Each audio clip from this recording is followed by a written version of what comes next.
જો વિદ્યાર્થી મિત્રો ધોરણ 11 ચેપ્ટર નંબર 3માં આપણે નીટમાં પૂછાયેલા એમસીક્યુનું સોલ્યુશન લેક્ચર બનાવ્યું હતું. લેક્ચર નંબર 1 એમાં 1 થી 15 પ્રશ્નો સોલ્વ કર્યા હતા. આજે લેક્ચર નંબર 2માં પ્રશ્ન નંબર 16થી આગળ વધીએ તો પ્રશ્ન નંબર 16નું વિધાન તમને સ્ક્રીન ઉપર દેખાય છે. નીચેના વિકલ્પોમાં આપેલા ક્રમ અને તેની સાથે દર્શાવેલા ગુણધર્મો ને દર્શાવતો કયો વિકલ્પ સાચો નથી? ધ્યાન રાખજો, તમારું પહેલું જ આ નેગેટિવ પ્રશ્ન યાદ રાખજો, નહીતર ભૂલ કરી બેસશો. હવે તો જો પહેલો વિકલ્પ છે HF, HCl, HBr અને HI. બીજો છે H2O, H2S, H2SE ને H2TE. ત્રીજો છે NH3, PH3 અને ESH3. બરાબર? તો જો આ છે સમૂહ 15ના તત્વોના હાઇડ્રાઇડ સીમાં, પછી સમૂહ 16ના તત્વોના હાઇડ્રાઇડ છે અને સમૂહ 17ના તત્વોના હાઇડ્રાઇડ છે. બરાબર? જ્યારે આ છે સમૂહ 14ના ઓક્સાઇડ છે. ધ્યાન રાખજો, આમાં છે ને જવાબ સીધો મળી જાય, આપણે બહુ ઝાઝું વિચારવાનું ના પડે. તો જોજો સમૂહ 15, 16, 17 એ પી વિભાગના તત્વો છે અને પી વિભાગના તત્વોના હાઇડ્રાઇડ સંયોજનોમાં ઉપરથી નીચે તરફ જઈએ એમ એસિડિક પ્રબળતા વધતી જાય. કેમ? તો ઉપરથી નીચે તરફ જે એમ વિદ્યુત ઋણતા ઘટતી જાય છે, પણ સાથે સાથે જે બંધ છે ધાતુ અને હાઇડ્રાઇડ બંધ એ લાંબો થતો જાય, એટલે H+ છૂટો પડવાની સંભાવના વધતી જાય છે. કમ્પ્લીટ?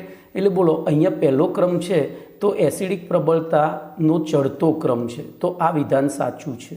ચલો, એવી રીતે ત્રીજું પણ સાચું છે. જુઓ કે ખોટું છે. જુઓ તો ત્રીજું સાચું છે કે ખોટું છે? તો સાચું છે, બે એક જ વસ્તુ થઈ. પણ હવે અહીંયા ધ્યાન રાખજો, પીકેના મૂલ્યો કીધા છે. તો પીકે બરાબર શું છે? તો પીકે બરાબર -log(ka) છે. ધ્યાન રાખજો. અને કે શું છે? તો એસિડિક પ્રબળતાનું, એનું જેમ કેનું મૂલ્ય વધે એમ એસિડિક પ્રબળતા વધે. તો બોલો, અહીંયા કે વધે એમ એસિડિક પ્રબળતા વધે તો પીકે શું થાય? તો ઘટે. તો અહીંયા આપણને પીકેનો ચડતો ક્રમ આપ્યો છે અને ચડતો ક્રમ આપ્યો છે એટલે આ વિધાન કેવું થયું? ખોટું થયું. કેવું થયું? હવે ચોથું જોઈએ તો સમૂહ 14ના તત્વોમાં ઉપરથી નીચે તરફ જતા +4 ઓક્સિડેશન અવસ્થાની સ્થિરતા ઘટે જ્યારે +2ની વધે. કઈ અસર? બોલો, કઈ અસર થઈ આ રહી? તો નિષ્ક્રિય યુગ્મ અસર. અને એના કારણે બોલો અહીંયા શું થશે? તો આ તત્વની અત્યારે હાલ +4 ઓક્સિડેશન અવસ્થા છે, જુઓ લેડની, એમાંથી એ શું બનવા પ્રયત્ન કરશે? +2. એટલે કે પોતાનું શું કરશે? તો કે રિડક્શન. અને પોતાનું રિડક્શન કરે તો બીજાનું શું કરે? ઓક્સિડેશન. તો બોલો, આ ક્રમ પણ સાચો છે. ઓક્સિડેશન કરવાની વૃત્તિ ક્રમશઃ ઘટતી જાય છે. તો બોલો, આપણો જવાબ શું થશે? બી થાય. જવાબ બી થશે. તો હવે સોલ્યુશન જોઈએ, વિગતવાર લખેલું મેં સમજાવ્યું એ બધું જ અહીંયા લખેલું છે. કમ્પ્લીટ? ક્લિયર? તો આ તમારે જાણ માટે કે શું લખવું અથવા શું વિચારવું એના માટે લખેલું છે. બાકી સમજૂતી તો મેં પહેલાં આપી દીધી છે. ચલો, એના પછી પ્રશ્ન નંબર 17 જોઈએ. બોલો, 17મા પ્રશ્નમાં કયું છે? નીચેના પૈકી કયું વિધાન ખોટું છે? તો બોલો, સમ ઇલેક્ટ્રોન આયનોમાં ધન આયનો પરનો ધન વીજભાર ઘટે તેમ આયનીય કદ ઘટે છે. ધ્યાન રાખજો, અહીંયા ધન વીજભાર ઘટે લખ્યું છે. ધન વીજભાર ઘટે અને આયનીય કદ ઘટે. તો અહીંયા ધન વીજભાર વધે એમ શું થાય? બાહ્યતમ કક્ષામાં ઇલેક્ટ્રોનની સંખ્યા ઘટી, પણ કેન્દ્રમાં પ્રોટોનની સંખ્યા તો એની જ રહી. ધન વીજભાર વધે. ધ્યાન રાખજો, અહીંયા હું ઘટે લખ્યું છે એની જગ્યાએ વધે વિચારવાનું કહું છું. તો એવી પરિસ્થિતિમાં કદ શું થાય? તો આ વધે એમ કદ શું થાય? બોલો, ધન વીજભાર વધે એમ કદ ઘટે, કારણ કે કેન્દ્રમાં પ્રોટોનની સંખ્યા એની એ રહી અને ઇલેક્ટ્રોન ઘટ્યા એટલે આકર્ષણ વધ્યું. તો અહીંયા ઘટે લખ્યું છે, આ વધે લખ્યું હોત તો આ વિધાન સાચું થાય, પણ વધે લખેલું નથી, ઘટે લખ્યું છે. એટલે બોલો, પહેલું જ વિધાન ખોટું થયું. હવે બીજું જોઈએ.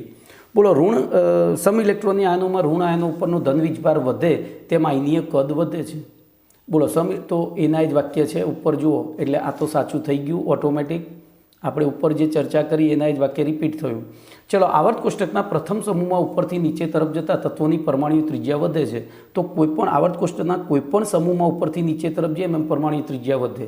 અને આવર્ત કોષ્ટકમાં બીજા આવર્તમાં ડાબીથી જમણી બાજુ તરફ જતા તત્વોની પરમાણુ ત્રિજ્યા ઘટે છે. તો સમૂહમાં જેમ ત્રિજ્યા વધે એમ આવર્તમાં ઘટે. તો આ પણ સાચું છે. તો બોલો, આપણો જવાબ શું થશે? અહીંયા પણ જોજો, નેગેટિવ પ્રશ્ન છે. ખોટું, એટલે આપણો જવાબ એ થાય. તો હવે એનું સોલ્યુશન જોઈએ. બોલો, કમ્પ્લીટ આપી દીધું છે. ઓકે, ચલો એના પછી પ્રશ્ન નંબર 18 જોઈશું. બોલો, પ્રશ્ન નંબર 18નું વિધાન શું છે? તો પ્રશ્ન નંબર 18માં આપણને એવું કીધું છે એનીની પ્રથમ આયનીકરણ એન્થાલ્પી IE1 આયોનાઇઝેશન એન્થાલ્પી 1. હવે જૂના સિલેબસમાં એન્થાલ્પી માટે ઈ સંજ્ઞા વપરાતી હતી, નવામાં એચ વપરાવા માંડી છે. એમાં એચ સાયલેન્ટ છે. એન્થાલ્પી આમ એકચ્યુઅલી સ્પેલિંગ એનું HENTHALPY થાય, ઓનેસ્ટ જેવું. એટલે નવામાં એ લોકો હવે એચ વાપરે છે, પણ આપણે આને IH જ લખવાનું, એટલે વિચારવાનું એ જ થાય IH1 અથવા તો ડેલ્ટા IH1. બરાબર. બોલો, એ 5.1 ઇલેક્ટ્રોન વોલ્ટ હોય તો Na પ્લસ આયનની ઇલેક્ટ્રોન પ્રાપ્તિની એન્થાલ્પી શું?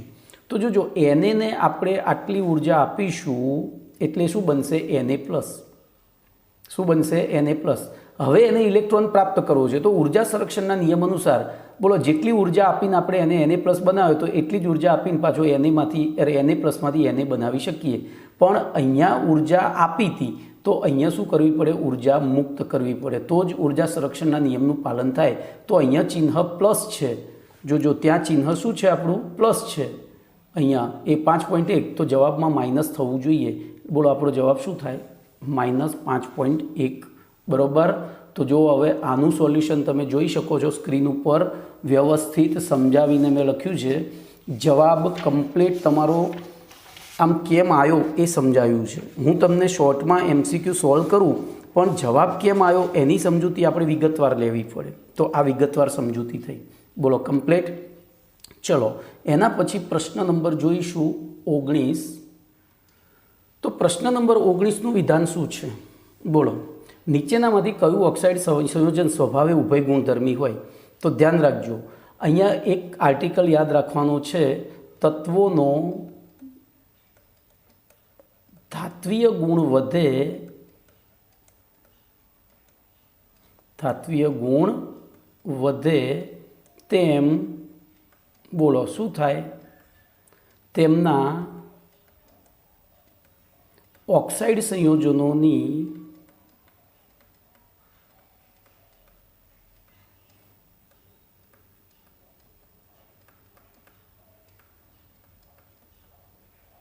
બેઝિક પ્રબળતા શું વધે છે ભાઈ?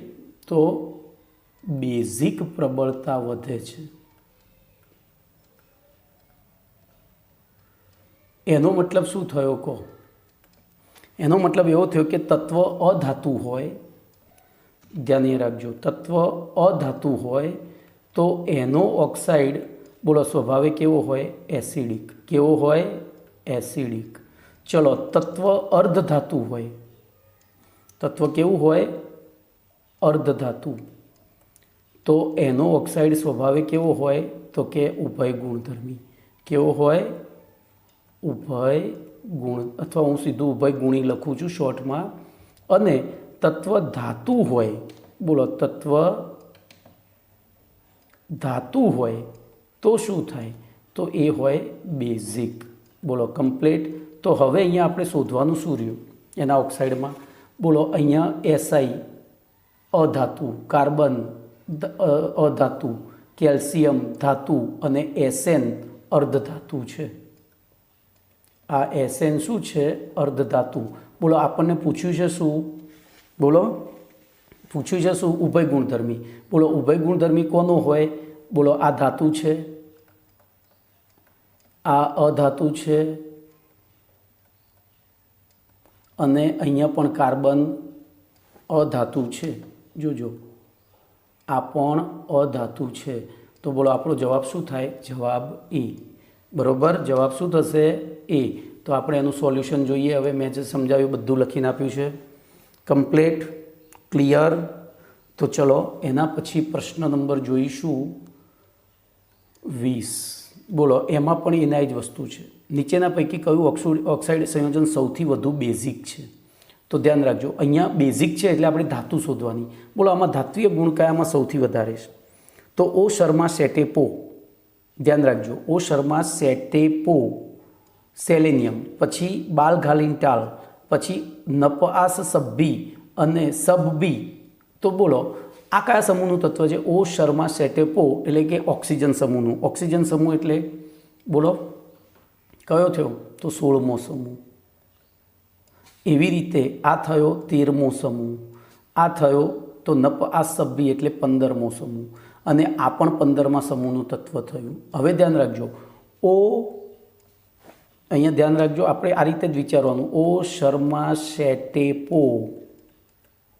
બોલો સમૂહમાં ઉપરથી નીચે તરફ જેમ ધાત્વીય લક્ષણ વધે તો ઓક્સિજન અને સલ્ફર શું છે? બોલો ઓક્સિજન અને સલ્ફર અધાતુ છે. પછી સેલેનિયમ અર્ધધાતુ છે. આ બધું બહુ ઝડપથી વિચારી લેવાનું છે. અને ટેલ્યુરિયમ અને પોલોનિયમ એ ધાતુ છે. એમાં પોલોનિયમ આપણે બહુ ધ્યાનમાં લેતા નથી કારણ કે રેડિયો એક્ટિવ છે. ચલો એલ્યુમિનિયમ, તો એલ્યુમિનિયમને અપવાદ તરીકે એનો ઓક્સાઇડ ઉભય ગુણધર્મી હોય છે, યાદ રાખવાનું છે. એ ધાતુ છે તેમ છતાં સક્રિય ધાતુ નથી, ધ્યાન રાખજો. એટલે શું થાય છે? એનો ઓક્સાઇડ ઉભય ગુણધર્મી હોય છે. પછી આ બંને શું થયા? ધાતુ થયા. ઓશ જોજો, નપઆસ સભ્બી, નપઆસ સભ્બી. હવે એવી પરિસ્થિતિમાં જોઈએ તો આ સૌથી વધુ ધાત્વીય ગુણ ધરાવે છે, બરોબર. અને સૌથી વધુ ધાત્વીય ગુણ હોય તો બિસ્મથનો ઓક્સાઇડ સ્વભાવે કેવો થાય? બોલો બિસ્મથનો ઓક્સાઇડ સ્વભાવે કેવો થાય? બેઝિક. તો આપણો જવાબ શું થવો જોઈએ? બોલો શું થવું જોઈએ? બિસ્મથ એટલે કે Bi2O3. તો હવે આપણે સોલ્યુશન જોઈએ. બોલો સોલ્યુશનમાં શું આપ્યું છે? કમ્પ્લેટ. હવે ધ્યાન રાખજો, સેલેનિયમ, ટેલ્યુરિયમ અને પોલોનિયમ. તો સેલેનિયમ એ અર્ધધાતુનો ઓક્સાઇડ છે. અહીંયા લખવાની થોડી ભૂલ છે. સેલેનિયમ શેનો ઓક્સાઇડ છે ભાઈ? તો અર્ધધાતુનો છે. એ લખવાની થોડી ભૂલ છે. ઓકે. અને આ પણ અર્ધધાતુ છે, ધ્યાન રાખજો. આ SbO આ બંને છે ને, RO પણ ઉભય ગુણધર્મી છે, આ પણ ઉભય ગુણધર્મી છે. ભાઈ સોરી હો, સેલેનિયમ અધાતુમાં જ આવે છે. એટલે આ સાચું છે, આ સાચું છે, બરાબર. એ સાચું જ છે. ઓકે. અને પેલા બે ઉભય ગુણધર્મી અને સૌથી છેલ્લો રહ્યો એ સૌથી વધુ બેઝિક, એટલે કે ડી વિકલ્પ સાચો છે. ચલો એના પછી નીચેના પૈકી કયું ઓક્સાઇડ સંયોજન સૌથી વધુ બેઝિક છે? બોલો. તો આમાં સૌથી વધુ ધાત્વીય ગુણ કોનો છે? તો ધ્યાન રાખજો, આ સંક્રાંતિ ધાતુ છે. Zn સંક્રાંતિ ધાતુ છે, બરોબર. પછી આ સક્રિય ધાતુ છે. પછી આ P વિભાગનું ધાતુ છે, જ્યારે આ અધાતુ જ છે. હવે આપણે હાલ જે આર્ટિકલ ભણ્યા કે ધાતુ હોય એનો બેઝિક ઓક્સાઇડ બેઝિક હોય, તો અહીંયા સંક્રાંતિ ધાતુ P વિભાગની ધાતુઓ કરતાં S વિભાગના જે ધાતુ તત્વો છે, S વિભાગના જે ધાતુ તત્વો છે એમનું ધાત્વીય લક્ષણ વધારે હોય છે. અને એના કારણે બોલો શું થાય? તો આ સૌથી વધુ બેઝિક થશે. તો આપણો જવાબ બોલો પ્રશ્ન નંબર 21માં શું આવવો જોઈએ? બી. તો હવે સોલ્યુશન જોઈએ. આપણે તો વિચાર્યું છે. બોલો કમ્પ્લેટ. ZnO અને MgO બંને ધાતુના ઓક્સાઇડ છે, પણ આ સંક્રાંતિ ધાતુ છે, જ્યારે Mg સક્રિય ધાતુ છે એટલે MgO વધુ બેઝિક થાય. જ્યારે N2O5 અધાતુ છે અને Al2O3 આપણે યાદ રાખવાનું છે ઉભય ગુણધર્મી છે.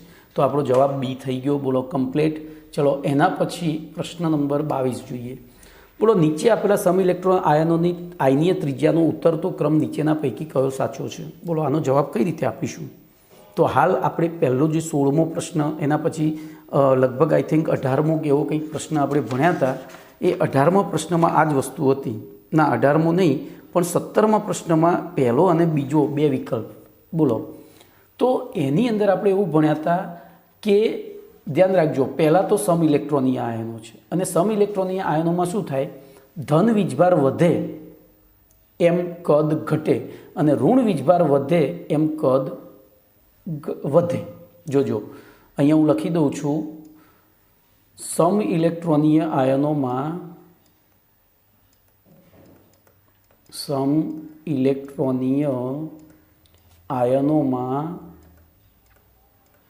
બોલો શું થાય? તો ધન વીજભાર વધે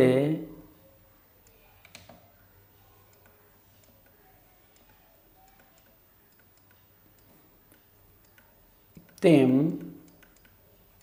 કદ અથવા તો ત્રિજ્યા 2 લખવાનું. બોલો શું થાય છે? ઘટે છે. અને એનાથી ઉલટું બોલો ઋણ વીજભાર ઘટે, અહીંયા ઋણ વીજભાર વધે તેમ કદ અને ત્રિજ્યા વધે છે. બસ આટલો જ આર્ટિકલ યાદ રાખવાનો છે. બોલો હવે તો અહીંયા સમ ઇલેક્ટ્રોનની આયનો કયા છે? તો આર્ગનની આગળ પાછળના. જોજો ફોસ ક્લોઆ પોકે તો એ પ્રમાણે ધ્યાન રાખજો. ફોસ્ફરસ, સલ્ફર, બરાબર. અહીંયા તમારું પહેલું તત્વ સલ્ફર S-2, પછી Cl-, પછી પોટેશિયમ K+, અને કેલ્શિયમ Ca+2. બોલો આમાં આ દિશામાં જઈએ એમ કદ શું થતું જાય? ઘટતું જાય. તો આપણો ક્રમ આવો દેખાય છે ક્યાંય? 22મા પ્રશ્નનો આવો ક્રમ દેખાય છે? જો એ આ રહ્યો સીમાં એ જ જવાબ છે.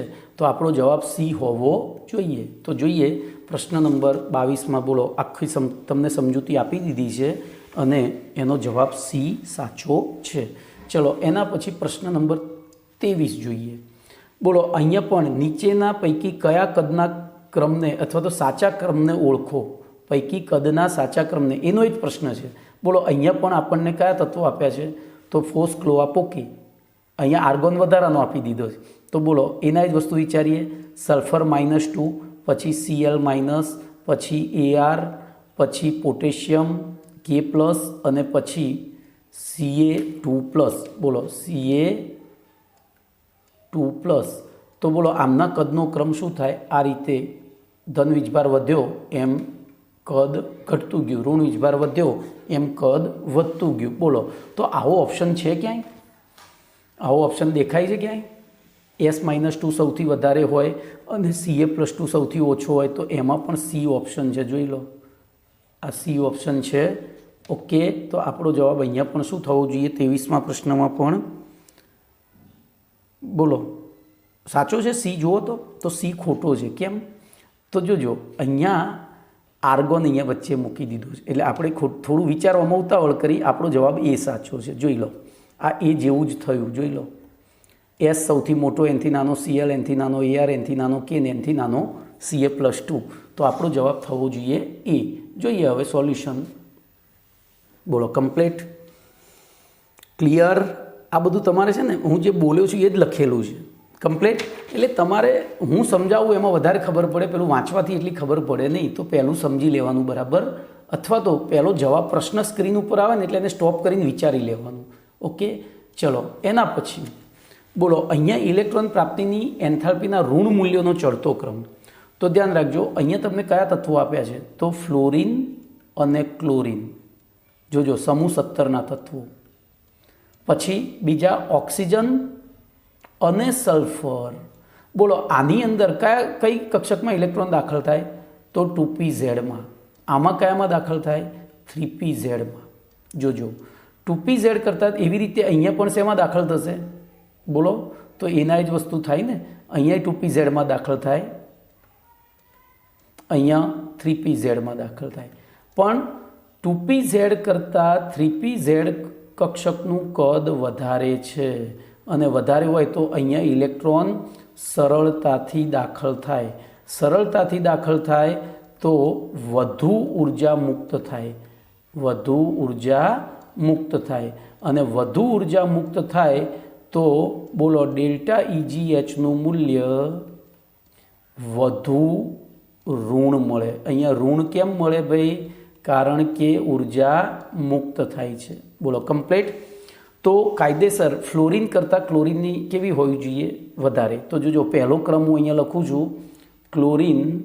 પહેલો ક્રમ આપણે વિચારીને લખીએ ક્લોરિન ગ્રેટર ધેન ફ્લોરિન. ચલો એવી રીતે સલ્ફર. બોલો સલ્ફર ગ્રેટર ધેન ઓક્સિજન. આટલું તો થઈ ગયું. હવે આમ વિચારીએ.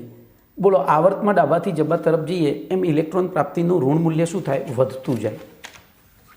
ઋણ મૂલ્ય શું થાય? વધતું જાય. કેમ? તો એને એક જ ઇલેક્ટ્રોનની જરૂર છે એટલે વધારે ઉર્જા આપશે. તો બોલો આ બેમાં ક્રમ શું થશે? તો સલ્ફર કરતાં ક્લોરિન વધારે, ઓક્સિજન કરતાં ફ્લોરિન વધારે. તો બોલો હવે સૌથી ઓછું કોનું થાય? ઓક્સિજનનું. સૌથી ઓછો થાય ઓક્સિજનનો. પછી એનાથી વધુ થાય સલ્ફરનો, કારણ કે સલ્ફરનો પાછો ઓક્સિજન કરતાં વધારે છે, બરાબર. એટલે અને સલ્ફરનો ક્લોરિન કરતાં ઓછો છે, પણ ક્લોરિનનો ફ્લોરિન કરતાં વધારે છે. એટલે બોલો બીજા નંબરે શું આવે? વિચારો. હવે બીજા નંબરે શું આવે? વિચારો ફટાફટ. તો બરાબર, હવે ત્રીજા નંબરે આવશે ફ્લોરિન. કારણ કે જો ફ્લોરિન એ 17મા સમૂહનું છે, એટલે 16મા સમૂહના તત્વો કરતાં તો એનું વધારે જ હોય, અને ફ્લોરિન કરતાં વધારે આવશે ક્લોરિન.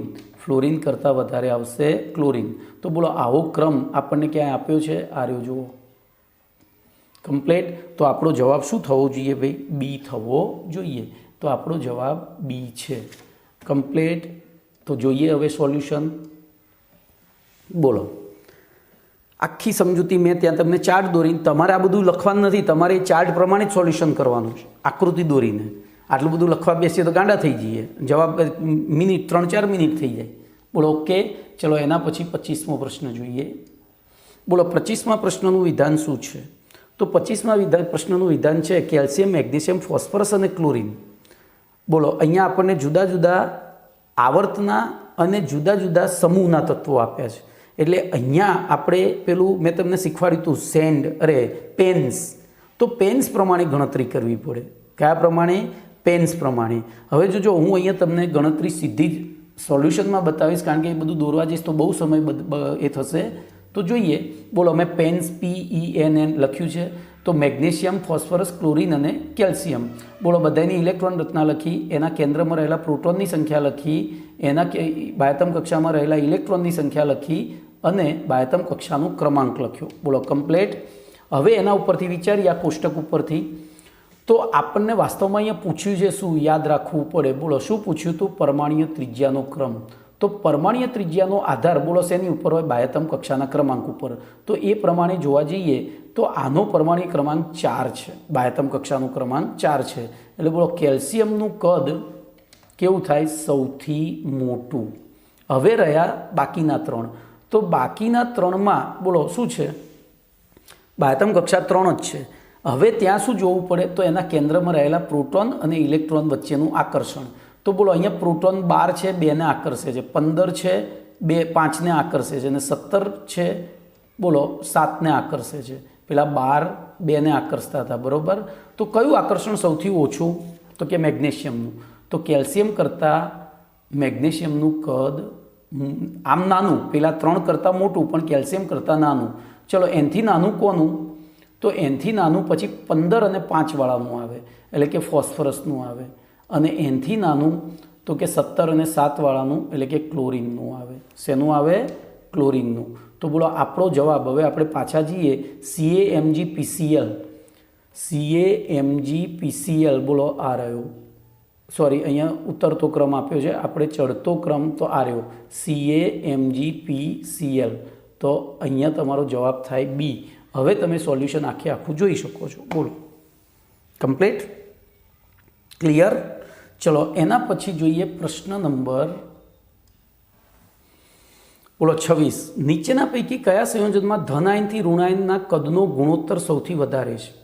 તો જોજો તમને અહીંયા તત્વો આપ્યા છે, એમાં ધનાયન છે ને એ પહેલા સમૂહના છે. જો લીના કે રૂબી સાથે ફરવા જા તો એમાંથી Li, Na, K, Rb, CS અને Fr. એટલે જો આપણને CS આપ્યું છે પહેલાં બેમાં, પછી Li આપ્યું છે અને Na આપ્યું છે, બરાબર. હવે બીજા તત્વોમાં તો હેલોજન તત્વો છે, ફૂલ, કલી, બહાર, આઈ. બોલો આમાં તો હવે આપણે ત્રિજ્યા ગુણોત્તર શોધીએ, ધનાયન ઋણાયન કદનો ગુણોત્તર શોધીએ. તો બોલો આ ધનાયન સૌથી મોટું છે, CS સૌથી મોટું છે. હવે આપણને ગુણોત્તર સૌથી વધુ પૂછ્યો છે, બરાબર. તો CS સૌથી મોટું છે અને F સૌથી નાનું છે. એટલે કે ધનાયન સૌથી મોટો અને ઋણાયન સૌથી નાનો લઈએ તો આપણને ધનાયન ઋણાયન કદનો ગુણોત્તર સૌથી વધુ મળે. તો આપણો જવાબ શું થવો જોઈએ? CSF. શું થવું જોઈએ? CSF. તો હવે સોલ્યુશન જોઈએ. બોલો CSF થઈ ગયો, ક્લિયર. ચલો એના પછીનો પ્રશ્ન જોઈએ, પ્રશ્ન નંબર 27. બોલો પ્રશ્ન નંબર 27માં નીચેના પૈકી કયા તત્વની આયનીકરણ એન્થાલ્પી સૌથી વધુ હશે। હવે એક વસ્તુ આપણે વિચારીએ કે આયનીકરણ એટલે શું? તો ઇલેક્ટ્રોન ઘુમાવવા માટે આપવી પડતી ઉર્જા, એને ઇલેક્ટ્રોન દૂર કરવા માટે આપવી પડતી ઉર્જા। હવે આ ઉર્જા વધારે ક્યારે હોય? તો એ તત્વ નજીકનું એટલે તો નિષ્ક્રિય તત્વ હોય અથવા તો નિષ્ક્રિય તત્વ બનવા માટે એને એક ઇલેક્ટ્રોન ખૂટતો હોય, એટલે કે એક ઇલેક્ટ્રોન ખૂટતો હોય તો એની વૃત્તિ તો ઇલેક્ટ્રોન મેળવવાની હોય। આવી પરિસ્થિતિમાં એ સહેલાઈથી ઇલેક્ટ્રોન ઘુમાવે નહીં। હવે એક ઇલેક્ટ્રોન ખૂટતો હોય તો એવા તત્વની ઇલેક્ટ્રોન રચના શું થાય બોલો? તો બાહ્યતમ એની એટલે કે 17મો સમૂહ થયો। 17મા સમૂહની સામાન્ય ઇલેક્ટ્રોન રચના NH2NP5 છે, પણ અહીંયા જોજો એકે NH2NP5 નથી। તો હવે આગળ વિચારીએ તો એમાં આપણે એક વસ્તુ ભણ્યા હતા કે બાહ્યતમ કક્ષામાં આવેલી કક્ષકો સંપૂર્ણ કે અર્ધપૂર્ણ ભરાયેલી હોય એવા તત્વની સ્થિરતા સૌથી વધારે હોય, એવા તત્વની આયનીકરણ એન્થાલ્પી સ્થિરતા વધારે હોય અને એની આયનીકરણ એન્થાલ્પી પણ સૌથી વધુ થાય। તો જો એવી બે ઇલેક્ટ્રોન રચના છે, એક આ બી વાળી, જો એમાં બધી જ બાહ્યતમ કક્ષાની કક્ષકો કેવી છે? કાં તો સંપૂર્ણ ભરાયેલી છે કાં તો અર્ધપૂર્ણ। પણ હવે જોજો અહીંયા 3D10 થયું અને આ 3s2 3p3 થયું। એનો મતલબ આવર્ત કોષ્ટકમાં આ સમૂહ ક્યાં છે બોલો? નીચે। સમૂહની અંદર જોવા જઈએ તો આ તત્વ નીચે છે, આ ઉપર છે। કમ્પ્લેટ। અને ઉપર હોય તો એનું કદ નાનું થાય, કદ નાનું થાય તો કેન્દ્રીય આકર્ષણ વધે એટલે આયનીકરણ એન્થાલ્પી વધુ થાય। શું થાય? તો બોલો આપણો જવાબ શું થવો જોઈએ? ડી થવો જોઈએ। બોલો 27માં આપણો જવાબ શું થવો જોઈએ? ડી। તો હવે સોલ્યુશન જોઈએ। બોલો તો સામાન્ય રીતે બાહ્યતમ કક્ષામાં આવેલી કક્ષકો સંપૂર્ણ કે અર્ધપૂર્ણ ભરાયેલી હોય તેવા તત્વોની આયનીકરણ એન્થાલ્પી સૌથી વધુ હોય છે। અહીંયા જો મેં બીજા સ્ટેપથી જ કહ્યું છે, આપણે વિચારવાનું તો પહેલા સ્ટેપથી કે બાહ્યતમ કક્ષામાં અષ્ટક રચના પૂર્ણ કરવા એક ઇલેક્ટ્રોન ખૂટતો હોય તો એવા તત્વની અથવા તો પૂરેપૂરી સ્થાયી હોય એટલે કે અષ્ટક રચના પૂર્ણ હોય અથવા એક ઇલેક્ટ્રોન ખૂટતો હોય તો જેની પૂરેપૂરી ભરેલી છે એની તો સૌથી વધુ હોય આયનીકરણ એન્થાલ્પી। પછી બીજા નંબરે એક ખૂટતો હોય એની, ત્રીજા નંબરે બે ખૂટતા હોય એની, ચોથા નંબરે 3 ખૂટતા હોય એની। બરોબર? ક્લિયર? તો એ પ્રમાણે આપણને જવાબ અહીંયા મળી ગયો છે। ચલો એના પછી પ્રશ્ન નંબર 28 જોઈએ। બોલો પ્રશ્ન નંબર 28નું વિધાન શું છે? તો નીચેના પૈકી કઈ ઇલેક્ટ્રોન રચના ધરાવતા તત્વની આયનીકરણ એન્થાલ્પી સૌથી ઓછી હશે? બોલો ઓછી ક્યારે હોય? તો આયનીકરણ એન્થાલ્પી એટલે ઇલેક્ટ્રોન ઘુમાવવા માટે અથવા તો દૂર કરવા માટે આપવી પડતી ઉર્જા। હવે ઓછી ક્યારે હોય? તો જે તે તત્વની બાહ્યતમ કક્ષામાં એક ઇલેક્ટ્રોન હોય અને એ ઇલેક્ટ્રોન ઘુમાવ્યા પછી એ સ્થાયી બનતું હોય। બોલો એક ઇલેક્ટ્રોન હોય અને એ ઘુમાવ્યા પછી એ સ્થાયી બનતું હોય। તો બોલો એવી ઇલેક્ટ્રોન રચના કઈ છે? આમાં એવી ઇલેક્ટ્રોન રચના કઈ છે? મને કહો તો જરા। એવી ઇલેક્ટ્રોન રચના કઈ છે ભાઈ? બોલો જો ફરસ। તો જેની બાહ્યતમ કક્ષામાં એક ઇલેક્ટ્રોન હોય અને તો અહીંયા એવી ઇલેક્ટ્રોન રચના જોજો, અહીંયા થોડી છાપવાની ભૂલ છે એટલે તમે થોડા કન્ફ્યુઝ થશો। અહીંયા છગડો હોવો જોઈએ, અહીંયા શું હોવું જોઈએ? છગડો। એ છાપવાની ભૂલ છે, એ શું છે? છાપવાની ભૂલ છે। તો આપણે ત્યાં શું કરી દઈશું? કમ્પ્લેટ। તો એ સુધારો કરીશું। એ સુધારો મેં ઓલરેડી કરી દીધો છે, તમારે પણ કરી દેવાનો છે, એટલે તમે લખો એમાં જોઈ લેવાનું। તો જોજો આની બાહ્યતમ કક્ષામાં એક જ ઇલેક્ટ્રોન છે, બરોબર? અને ઘુમાવે એટલે કોના જેવી ઇલેક્ટ્રોન રચના ધારણ કરે? નિયોન જેવી। આ કોની ઇલેક્ટ્રોન રચના થઈ જાય? નિયોનની। તો જવાબ આપણો બી થવો જોઈએ। બોલો કમ્પ્લીટ। તો જો આપ્યું છે, હવે તમારે અહીંયા થોડી ભૂલો સુધારવાની છે। આ પાંચડાની જગ્યાએ છગડો, અહીંયા પણ પાંચડાની જગ્યાએ છગડો। ઓકે, એટલે અહીંયા પણ પાંચડાની જગ્યાએ છગડો। આ ભાઈએ શું કર્યું હોય? કોપી પેસ્ટ કર્યું એના નીચેનામાંથી છાપવા માટે, એટલે એવું ભૂલો થાય। બોલો કમ્પ્લીટ? ક્લિયર? તો અહીંયા તમારો જવાબ થશે 28માંના બી થશે। ચલો એના પછી બોલો નીચેના પૈકી કયા આયનની સ્થાયી સંયોજન બનાવવા માટે પ્રોટોન બંધુતા સૌથી વધારે છે? પ્રશ્ન જોરદાર છે ભાઈ, પ્રશ્ન જોરદાર છે, ધ્યાનથી જુઓ। શું કહ્યું છે? પ્રોટોન બંધુતા સૌથી વધુ છે। બોલો પ્રોટોન બંધુતા સૌથી વધુ ક્યારે હોય? તો ઇલેક્ટ્રોન બંધુતા સૌથી ઓછી હોય। ઊંધું વિચારવાનું, નેગેટિવ। ઇલેક્ટ્રોન બંધુતા, હવે ઇલેક્ટ્રોન બંધુતા સૌથી ઓછી કોની છે? મને કહો તો। ઇલેક્ટ્રોન બંધુતા એટલે ઇલેક્ટ્રોન પ્રાપ્તિની એન્થાલ્પી। બોલો કોની સૌથી ઓછી છે? યાદ કરો।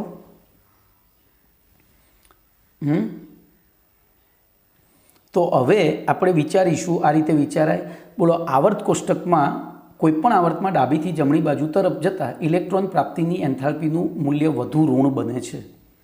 આવર્ત કોષ્ટકમાં કોઈપણ આવર્તમાં ડાબાથી જબા તરફ જતાં, બોલો અહીંયા લખું તો હું શોર્ટમાં લખીશ, આવર્તમાં ડાબાથી જબા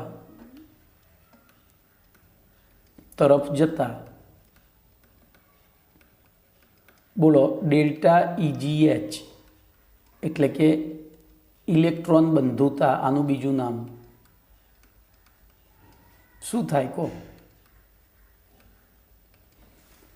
શું થાય? તો વધુ ઋણ બને. શું બને છે? વધુ ઋણ બને છે.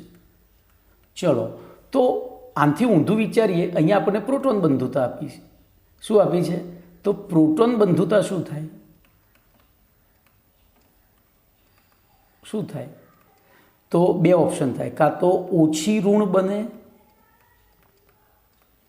અથવા વધુ ધન બને. બોલો ક્લિયર? હવે આગળ વિચારો. તો આપેલા તત્વોમાં હવે અહીંયા આપણે તત્વો જ વિચારવાના છે. તો કેન્દ્રીય પરમાણુ તરીકે અહીંયા N છે, F છે, I છે અને H છે કે સલ્ફર છે. બોલો આ તત્વોમાં કયું તત્વ આવર્તમાં ડાબી બાજુ આવેલું છે, અથવા તો આવર્ત કોષ્ટકમાં ડાબી બાજુ આવેલું છે? બોલો. અને ઉપર તરફ આવેલું હોવું જોઈએ, પાછું ઉપર તરફ આવેલું હોવું જોઈએ. તો એવું એક જ તત્વ છે, કારણ કે જો આપણે બીજો આવર્ત લખીએ તો હા, હી, લી, બે, બો, કા, બરાબર. જોજો આપણે આવર્ત કોષ્ટક જ અહીંયા લખીએ એટલે તમને હા, પછી અહીંયા હી, પછી લી, બે, બો, કા, ના, ઓ, ફ્લો અને ની, બરાબર. બોલો પછી અહીંયા લખીએ તો ફૂલ કલી બહાર આવી. જોજો ફૂલ કલી બહાર આવી. આપણે આખું આવર્ત કોષ્ટક નહીં લખવાનું. એવી રીતે અહીંયા લખીએ તો ઓ શર્મા સેટેપો, બરાબર. ઓ શર્મા સેટેપો. બોલો એ પ્રમાણે જોવા જઈએ તો આપણું કયું તત્વ આવર્તમાં ડાબી બાજુ અને સમૂહમાં ઉપર છે? તો એવું આ તત્વ છે, નાઇટ્રોજન જ. કયું તત્વ છે? નાઇટ્રોજન. બોલો એ આવર્તમાં ડાબી બાજુ પણ છે. આપણે કારણ કે એનું કેવું મૂલ્ય જોઈએ છે? પ્રોટોન બંધુતાનું વધુ મૂલ્ય, ધન મૂલ્ય જોઈએ છે. બંધુતા સૌથી વધુ છે. તો આ જોઈએ ડાબી બાજુ છે એટલે બંધુતા વધુ હોય, અને સમૂહમાં પણ જોઈએ તો ઉપરની તરફ છે. તો જવાબ આપણો થાય NH2-. ઓકે, તો જોઈએ હવે. બોલો ક્લિયર? હવે જોજો આ વસ્તુ મેં છેલ્લે એક વસ્તુ લખી છે. પછી આ સિદ્ધાંત, આ બાબત લોરી બ્રોન્સ્ટેડ સિદ્ધાંત દ્વારા સમજાવી શકાય. લોરી બ્રોન્સ્ટેડ સિદ્ધાંત દ્વારા પણ સમજાવી શકાય. બોલો એમોનિયા એ વાસ્તવમાં બેઝ છે. જોજો અહીંયા હું તમને પાછું બેક લઈ જઈને સમજૂતી આપું તો એમોનિયા વાસ્તવમાં બેઝ છે, બરાબર. એને પાણી સાથે પ્રક્રિયા કરી એટલે શું બનાવ્યું? તો NH4OH આવું બનાવ્યું, બરાબર. અને એ દ્રાવણમાંથી હવે જોજો અહીંયા આપણે એનાથી ઊંધું વિચારીએ તો NH3, બોલો NH3 એક હાઇડ્રોજન ગુમાવે એટલે કે NH2- બને. અને તો બોલો એની હાઇડ્રોજન ગુમાવવાની વૃત્તિ કેવી છે? હાઇડ્રોજન એટલે પ્રોટોન, બોલો ઓછી છે, કારણ કે સ્વભાવે કેવો છે? બેઝ છે. એ સ્વભાવે કેવો છે? બેઝ છે ભાઈ. અને બેઝ પ્રોટોન ગુમાવે નહીં. તો બોલો આ પુરોગામી પ્રક્રિયાનો વેગ કેવો થાય? ખૂબ જ ધીમો. તો પ્રતિગામી પ્રક્રિયાનો વેગ કેવો થાય? ખૂબ જ ઝડપી. તો એના આધારે આપણે સમજીએ તો NH2- H+ સ્વીકારવાની એટલે કે પ્રોટોન સ્વીકારવાની વૃત્તિ સૌથી વધુ છે. બદલામાં મુક્ત થતી ઉર્જાએ વધુ હશે. એટલે બોલો બે રીતે આપણે સમજ્યા. ચલો એના પછી પ્રશ્ન નંબર 30 જોઈએ. બોલો પ્રશ્ન નંબર 30નું વિધાન શું છે? તો સમમોલર સાંદ્રતા ધરાવતા Na2O, Na2S, Na2Se અને Na2Te ના દ્રાવણોની pH અનુક્રમે pH1, pH2, pH3 અને pH4 હોય, બરાબર. દ્રાવણોની અનુક્રમે pH આટલી હોય તો તેમની વચ્ચેનો કયો સંબંધ સાચો છે? વિચારો. ચલો તો આમાં શું કરીશું? બોલો આપેલા સંયોજનમાં સોડિયમ ધાતુ, બરાબર. તો સોડિયમ ધાતુના કયા સમૂહ સાથેના સંયોજનો છે? તો તો ઓ શર્મા સેટેપો એટલે કે સમૂહ સોડિયમ ધાતુના સમૂહ 16 સાથેના તત્વો છે અને સમૂહ 16માં ઓ શર્મા સેટેપો એમ નીચે તરફ જે એમ ધાત્વીય ગુણ વધતો જાય તો ધ્યાન રાખજો અહીંયા Na2O પછી Na2S આપણે લખીએ જ છીએ, પછી Na2Se અને Na2Te. બોલો આ જે તત્વો બન્યા એમાં આ બંધ કયો બંધ હશે? તો બે ધાતુઓ ભેગી થઈ, સોડિયમ અને ટેલિરિયમ, તો ત્યાં ધાત્વીય બંધ બને, ત્યાં ધાત્વીય બંધ. બોલો અહીંયા કયો બંધ બને? તો કે આયનીય બંધ, કારણ કે ઉપર અધાતુ છે. તો ટૂંકમાં અહીંયા ધાત્વીય લક્ષણ વધતું જાય સંયોજનનું અને આયનીય લક્ષણ ઘટતું જાય છે. હવે આયનીય લક્ષણ આપણને ખબર છે કે જલીય દ્રાવણમાં બોલો કોણ સરળતાથી આયનીકરણ પામી અને એસિડ કે બેઝ તરીકે વર્તી શકે? કમ્પ્લીટ. તો આયનીય સંયોજનો બેઝ તરીકે કે એસિડ તરીકે વર્તી શકે. હવે જોજો Na2O ધાતુનો ઓક્સાઇડ છે, Na2O ધાતુનો ઓક્સાઇડ છે, તો આ સૌથી વધુ બેઝિક થશે અને સૌથી વધુ બેઝિક થાય તો બોલો એની POH કેવી હોય? ઓછી. POH ઓછી હોય અને pH કેવી હોય? વધુ. ભાઈ આવું કેમ? તો pH બરાબર -log of H+ છે અને POH બરાબર -log of OH- છે. જોજો જેમ OHની સાંદ્રતા વધે એમ POH ઘટે, તો જેટલું બેઝિક વધારે એટલી pH ઓછી. તો બોલો એની POH ઓછી, POH ઓછી હોય તો pH અને POH નો સરવાળો કેવો થાય? 14, તો pH વધે.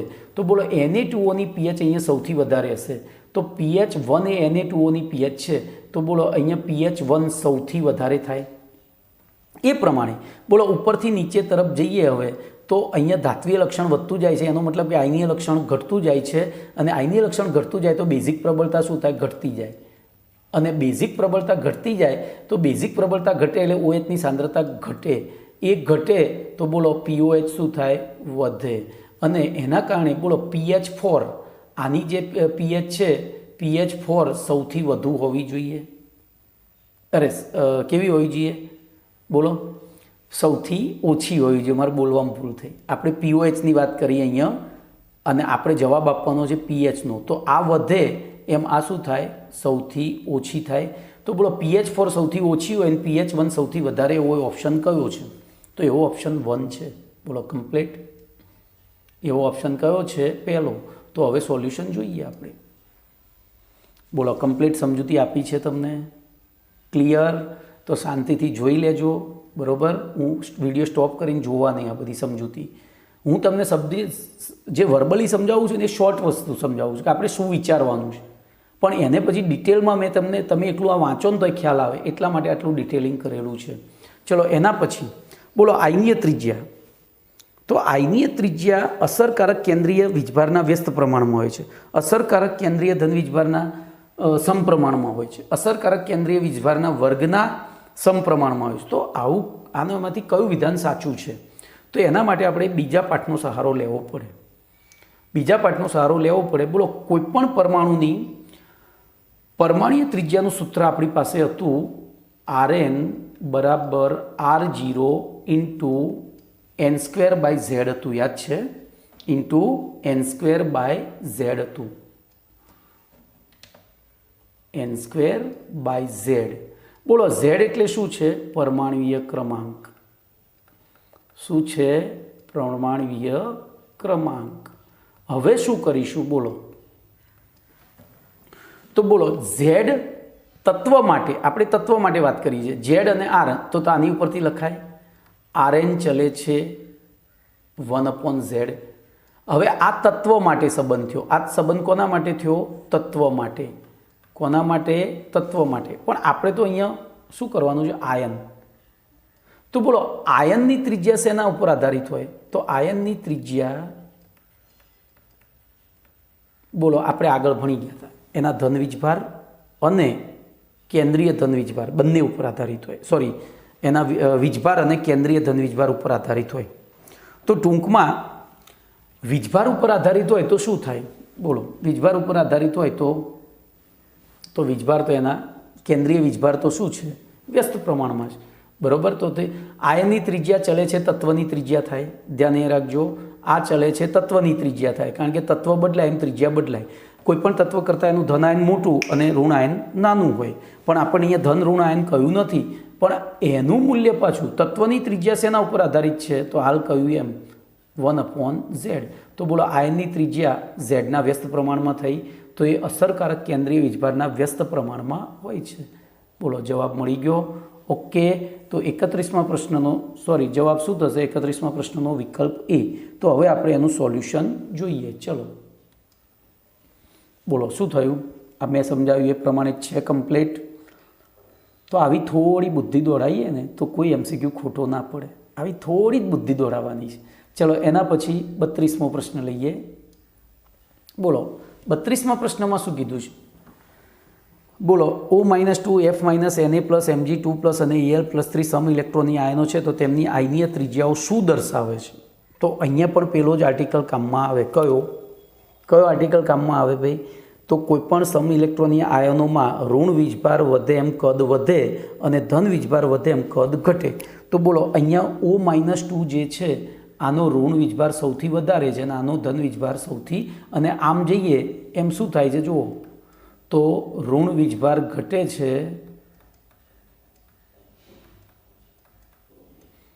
કમ્પ્લીટ અને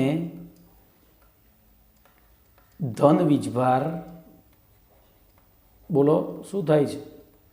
વધે છે. તો આવી પરિસ્થિતિમાં શું થાય? બોલો અહીંયા ઋણ વીજભાર ઘટે છે એટલે કે કદ કેવું થતું જશે? તો અહીંયા કદ મોટું હોય, અહીંયા કદ કેવું હોય? અહીંયા મોટું કદ હોય. આ બાજુ જઈએ એમ કેવું થતું જાય? નાનું થતું જાય. તો બોલો હવે કયું વિધાન સાચું છે? તો O-2 થી Al+ તરફ જતાં દાર્શનિક વધારો થાય કે ઘટાડો ભાઈ? તો કે ઘટાડો થાય. એટલે આ વધારો લખ્યું છે એટલે પહેલો ઓપ્શન ખોટો, બીજો સાચો. ચલો હવે તો આ તો લાગુ પડે જ નહીં. O-2 થી F- તરફ જતાં વધારો તે તો ઘટાડો જ થાય છે, અને પછી તો આગળ ઘટાડો જ ચાલુ રહે છે, બરાબર? તો આ પણ ખોટું થયું અને આ પણ ખોટું થયું. બોલો છો કમ્પ્લીટ. તો આપણો જવાબ શું થવો જોઈએ? બી થવો જોઈએ. તો જોઈએ ઓપ્શન બી, એટલે કે સોલ્યુશન. તો બોલો એમાં શું આપ્યું છે? ઓપ્શન બી સાચો છે એવું કહ્યું છે. ઓકે, ચલો એના પછી પ્રશ્ન નંબર જોઈએ 33. બોલો આમાં પણ એવું કીધું છે સમ ઇલેક્ટ્રોનની આયનો છે તેમની આયનીય ત્રિજ્યાનો ક્રમ કયો? તો અહીંયા સમ ઇલેક્ટ્રોનની આયનો જો બધા જ એક જ આવર્તના આપ્યા છે 100 અને બધામાં ધન વીજભાર ક્રમશઃ જેમ વધતો જાય, તો આપણે અહીંયા વિચારવાનું શું રહ્યું? તો સિલિકોન +4નું કદ સૌથી નાનું હોય, સોડિયમ પ્લસનું કદ સૌથી વધુ હોય. તો બોલો અહીંયા એવો જવાબ કયો છે? સોડિયમનું સૌથી વધુ હોય અને સિલિકોનનું સૌથી નાનું હોય, કારણ કે એનો ધન વીજભાર સૌથી વધારે છે, આનો ધન વીજભાર સૌથી ઓછો છે. તો આપણો જવાબ થવો જોઈએ સી. શું થવો જોઈએ? સી. તો હવે સોલ્યુશન જોઈએ. બોલો કમ્પ્લીટ, ક્લિયર. ચલો એના પછી 44મો પ્રશ્ન જોઈએ. બોલો 44મા પ્રશ્નમાં શું કીધું છે? નીચેના પૈકી કયું આયન સૌથી નાનું હોય છે? તો એના જ પ્રશ્ન આવ્યો. બોલો ધન વીજભાર વધે એમ કદ શું થાય? હવે જોજો આ બધા કયા તત્વો છે? તો ફ્લો, ની, સો, મે, એ, સી. તો આ 4 તત્વો આપ્યા છે. નિયોનની આજુબાજુના સમ ઇલેક્ટ્રોનની આયનો આપ્યા છે, જોઈ લો. તો અહીંયા માઇનસ છે, અહીંયા +1 છે, અહીંયા +2 છે અને અહીંયા +3 છે.